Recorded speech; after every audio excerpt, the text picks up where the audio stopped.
mais uma aula do Humanizando. Meu nome é Laísa, eu estou cursando o terceiro período de História da UENG e hoje eu vim falar sobre reformas religiosas, tanto a protestante quanto a contra-reforma, também conhecida como Reforma Católica. Então vamos lá. As reformas aí aconteceram durante a Idade Moderna, no século XVI.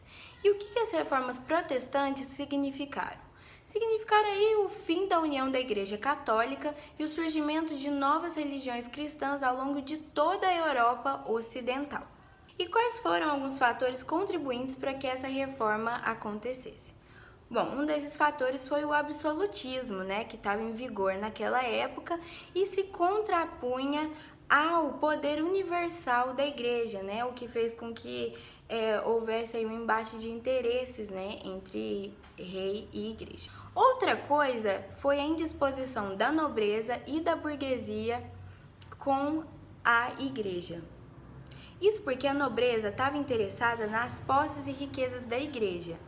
E a burguesia, porque ela estava tendo seus negócios atrapalhados pela igreja, porque ela estava condenando aí a usura, que é os juros, e o lucro em excesso, Então isso fez com que essas classes sociais tivessem uma indisposição com a igreja.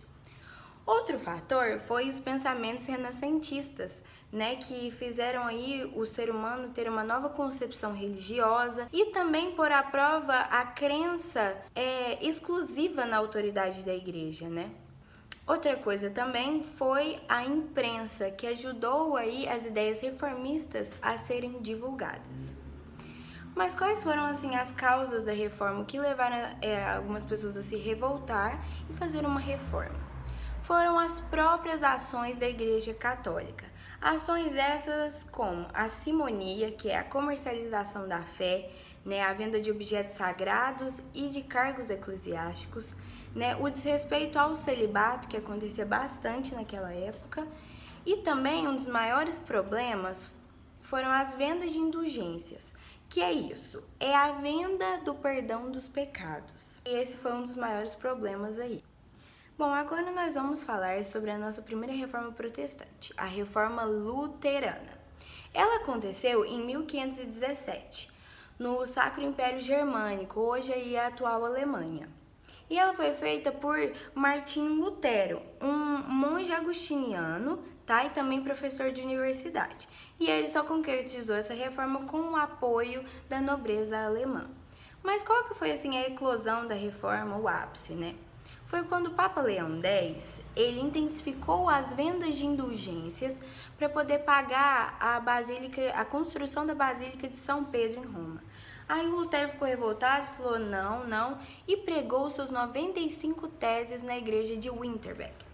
Nessas 95 teses, Lutero fala o que ele acha que está de errado com a igreja e o que ele acha que é o verdadeiro evangelho, de acordo com a Bíblia. Lá ele condena a venda de indulgências, o culto às imagens, e ele também defende apenas 2 sacramentos dos 7 da igreja, que é o batismo e a eucaristia, chamada de ceia pelas igrejas protestantes.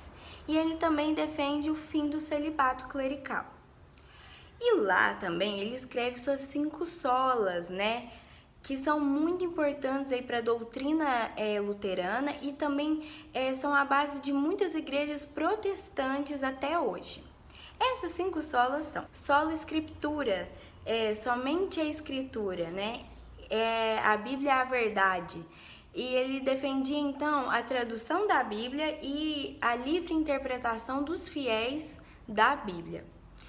A outra sola também é sola gratia, ou seja, a graça é um dom de Deus e ela é dada e personificada através de Jesus Cristo. A próxima sola é sola fide, somente a fé, ou seja, só a fé salva, não as boas obras. A salvação vem pela fé. A próxima sola é solus Christus, ou seja, só Jesus Cristo é o Salvador, só Jesus Cristo pode dar graça e perdão. Porque naquele tempo muitos sacerdotes se achavam especiais e mediadores da graça e do perdão de Deus, mas Lutero dizia que não, e ele também defendia esse sacerdócio universal, de que todos poderiam chegar até Deus, através de Jesus, que é o caminho. E a sua última sola é sola Deo Glória, ou seja, a glória somente a Deus. Tudo que o ser humano é e faz é para a glória de Deus.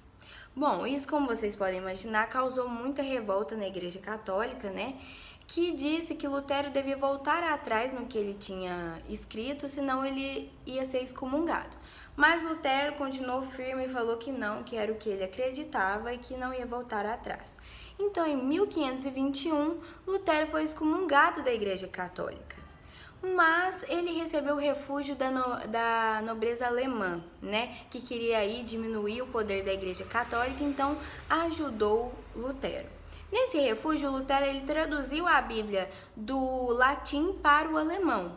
E a nobreza financiou a divulgação das ideias luteranas aí, o que foi fundamental para que a reforma se concretizasse.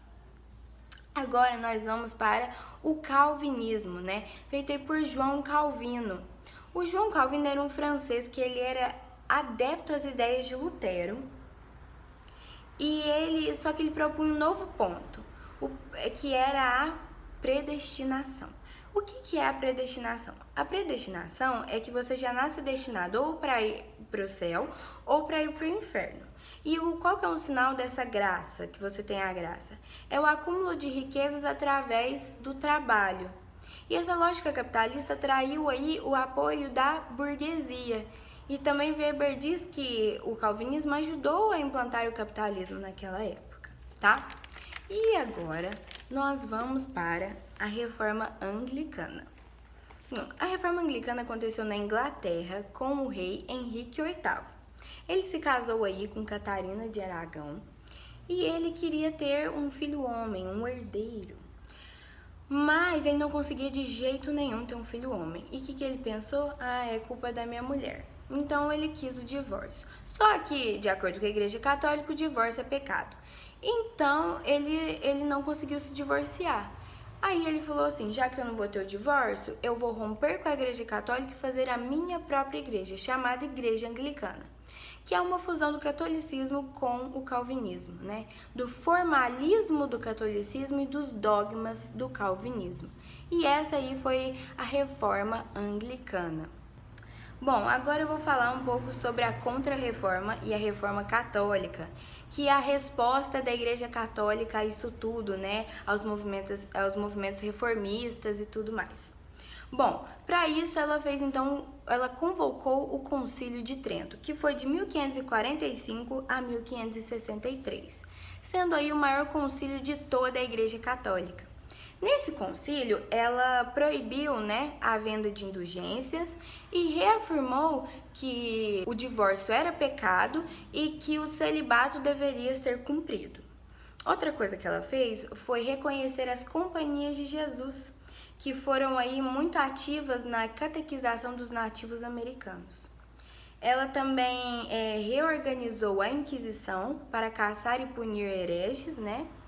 Ela fez o Index, que é a lista de livros proibidos da Igreja Católica, onde muitos autores foram parar. Ela também, por ser acusada de ter um clero despreparado, fez os seminários, que são escolas especializadas na formação do clero. E também reafirmou alguns de seus dogmas, tá? Como os 7 sacramentos, que a salvação vem sim pelas boas obras, que o Papa está sempre certo. Essas foram algumas ações que a igreja tomou, sabe? E também ela reafirmou o culto às imagens, tudo ela reafirmou os seus dogmas.